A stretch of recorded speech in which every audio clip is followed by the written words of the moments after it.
ಶ್ರೀ ಪರಾಭವನಾಮ ಸಂವತ್ಸರ ಉತ್ತರಾಯಣ ವಸಂತ ಋತು ವೈಶಾಖ ಮಾಸ ಕೃಷ್ಣ ಪಕ್ಷವಾಗಿದೆ. ಈ ದಿವಸ ಶುಕ್ರವಾರವಾಗಿರತಕ್ಕಂಥದ್ದು ಷಷ್ಠಿ ತಿಥಿ ಉತ್ತರಾಷಾಢ ನಕ್ಷತ್ರ. ಈ ದಿವಸ ವಾರದ ಮಟ್ಟಿಗೆ ಶುಕ್ರವಾರ ಮತ್ತು ಷಷ್ಠಿ ಯೋಗವೂ ಇದೆ. ಷಷ್ಠಿಯಲ್ಲಿ ನಾವು ಸುಬ್ರಹ್ಮಣ್ಯನ ಆರಾಧನೆ ಮಾಡ್ತಕ್ಕಂಥ ಕ್ರಮ ಪದ್ಧತಿ ಇದೆ.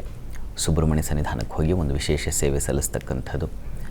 ಅದು ಎರಡೂ ಪಕ್ಷಗಳಲ್ಲಿ, ಶುಕ್ಲ ಮತ್ತು ಕೃಷ್ಣ ಪಕ್ಷಗಳಲ್ಲಿ ಷಷ್ಠಿ ದಿವಸ ಒಂದು ಶ್ರದ್ಧೆಯಿಂದ ಸುಬ್ರಹ್ಮಣ್ಯ ಸ್ವಾಮಿಗೆ ಒಂದು ಸೇವೆ, ಅದು ನಮ್ಮ ಮನಸ್ಸಿಗೆ ಇಷ್ಟವಾಗಬೇಕು. ನಾವು ಮಾಡುವ ಸೇವೆ ಮೊದಲು ನಮಗೆ, ಆನಂತರ ಭಗವಂತ ಅದನ್ನು ಸ್ವೀಕರಿಸ್ತಾನೆ.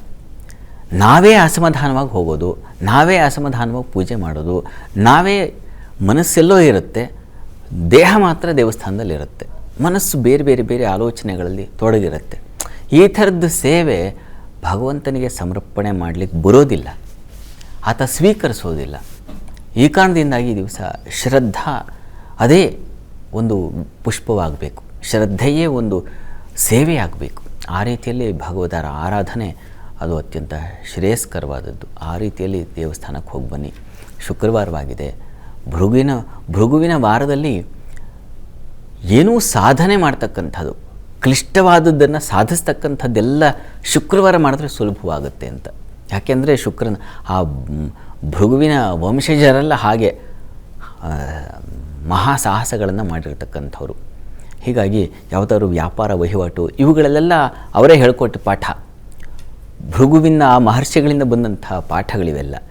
ವ್ಯವಹಾರ ವಹಿವಾಟಿನಲ್ಲಿ ನಾವು ಸೈ ಅನ್ನಿಸ್ಕೋಬೇಕು, ಕೌಶಲ್ಯ ಪ್ರದರ್ಶನದಿಂದ ಆ ಲಾಭ ಗಳಿಸಬೇಕು ಅಂದರೆ ಆ ಭೃಗು ವಂಶಜರ ಅನುಗ್ರಹ ಬೇಕು. ಹಾಗಾಗಿ ಆ ವಂಶದಲ್ಲಿ ಬಂದವಳೇ ಈ ಭಾರ್ಗವಿ ಮಹಾಲಕ್ಷ್ಮಿ. ಹಾಗಾಗಿ ಮಹಾಲಕ್ಷ್ಮಿಯ ಪ್ರಾರ್ಥನೆಯನ್ನು ಮಾಡ್ತಕ್ಕಂಥದ್ದು. ತಾವೆಲ್ಲ ಪ್ರತಿ ಶುಕ್ರವಾರ ನಿಮ್ಮ ವ್ಯಾಪಾರ ಸ್ಥಳಗಳಲ್ಲಿ ಒಂದು ಲಕ್ಷ್ಮೀ ಪೂಜೆಯನ್ನು ಮಾಡಿ ಆ ದೃಷ್ಟಿಯನ್ನು ನಿವಾರಿಸಿ ಮಾಡ್ತಕ್ಕಂಥದ್ದೆಲ್ಲ ತಾವು ಮಾಡ್ತಾ ಇದ್ದೀರಲ್ಲ, ಅದೆಲ್ಲ ಬೇಕು, ಅದನ್ನು ಮಾಡಬೇಕು. ಪ್ರತಿ ಶುಕ್ರವಾರ ನಿಮ್ಮ ಸ್ಥಳಗಳಲ್ಲಿ, ನಿಮ್ಮ ಮನೆಯಲ್ಲೂ ಆಗಬಹುದು, ವ್ಯಾಪಾರ ಸ್ಥಳದಲ್ಲೂ ಆಗಬಹುದು, ಎಲ್ಲೂ ಆಗಬಹುದು, ಅಲ್ಲಿ ಒಂದು ಲಕ್ಷ್ಮೀ ಫೋಟೋವನ್ನು, ಲಕ್ಷ್ಮೀ ಒಂದು ವಿಗ್ರಹವನ್ನು ಇಟ್ಟು ಆಕೆಗೆ ಪೂಜೆ ಮಾಡ್ತಕ್ಕಂಥದ್ದು. ಹರಿದ್ರ, ಅರಿಶಿನ, ಕುಂಕುಮ ಹಾಕಿ ಪೂಜೆ ಪುಷ್ಪಾರ್ಚನೆ ಮಾಡ್ತಕ್ಕಂಥದ್ದು. ನಳನಳಿಸುವ ಹೂವಿನ ಅಲಂಕಾರ ಮಾಡಿದ್ರೆ ಲಕ್ಷ್ಮಿಗೆ ಇಷ್ಟ.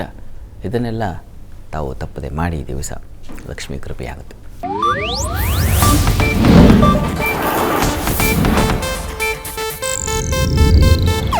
ಇದು ಏಷ್ಯಾನೆಟ್ ನ್ಯೂಸ್ ನೆಟ್ವರ್ಕ್ ಪ್ರಸ್ತುತಿ.